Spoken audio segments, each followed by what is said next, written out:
এই তো সুইমিং পুলের পানিতে কাঁকড়া ছেড়ে দিয়েছি, এইবার ওই মহিলা বুঝবে মজা। ওয়াও, সুইমিং পুলের পানিটা তো অনেক পরিষ্কার, যাই এখানে গিয়ে গোসল করি। আরে এ কি, আমার শরীরে তো কাঁকড়া এলো কোত্থেকে? কি মজা কি মজা, কাঁকড়াগুলো ওই মহিলাকে কামড়ে দিয়েছে। এই দুষ্টু বলটে, তুই এই কাজটা করেছিস, আমি তোকে ছাড়বো না। এবার এই পানিতে ঘূর্ণি সৃষ্টি করে আমি তোকে ট্রেনের মধ্যে পাঠিয়ে দেবো। আরে এটা কি হলো, আমি তো ম্যানহোলের ভেতরে চলে এসেছি। ওরে বাবা, একটা তো হাঙর মাছ আসছে। বাবা বাবা, তুমি জলদি এসে আমাকে বাঁচাও। বলটে তুই ভয় পাস না, আমি এখনই আসছি। এই ম্যানহোলের ভেতরেই মনে হয় বলটে রয়েছে। বাবা ওই যে দেখো, আমার পিছনে হাঙর মাছ। দাঁড়া বলটে, আমি এখনই এই হাঙরটাকে মেরে ওর হাড্ডি গুড্ডি সবকিছু ভেঙে দিচ্ছি রে। এই তো আমার বাবা হাঙরটাকে একদম শেষ করে দিয়েছে।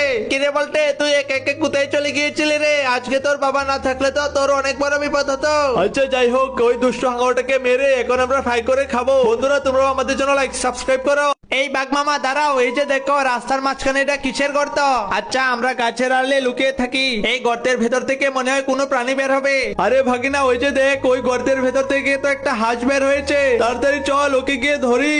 ওরে হাঁস, তুই গর্ত থেকে বের হয়ে তো নিজেরই ক্ষতি করলি, এইবার আমরা তোকে ধরে নিয়ে যাবো। হ্যাঁ হ্যাঁ বাঘ মামা, তাড়াতাড়ি চলো, এই হাঁসকে নিয়ে গিয়ে আজকে আমরা ফ্রাই করে খাবো। এই যে দোকানদার ভাই, এই হাঁসটাকে নিয়ে ফ্রাই করে জলদি আমাদের টেবিলে পাঠিয়ে দিন। বাঘ মামা, আজকে তো সেই রকমের একটা খাওয়া হচ্ছে। প্রতিদিন যদি এরকম খাবার খেতে পারতাম তাহলে তো ভালোই লাগতো।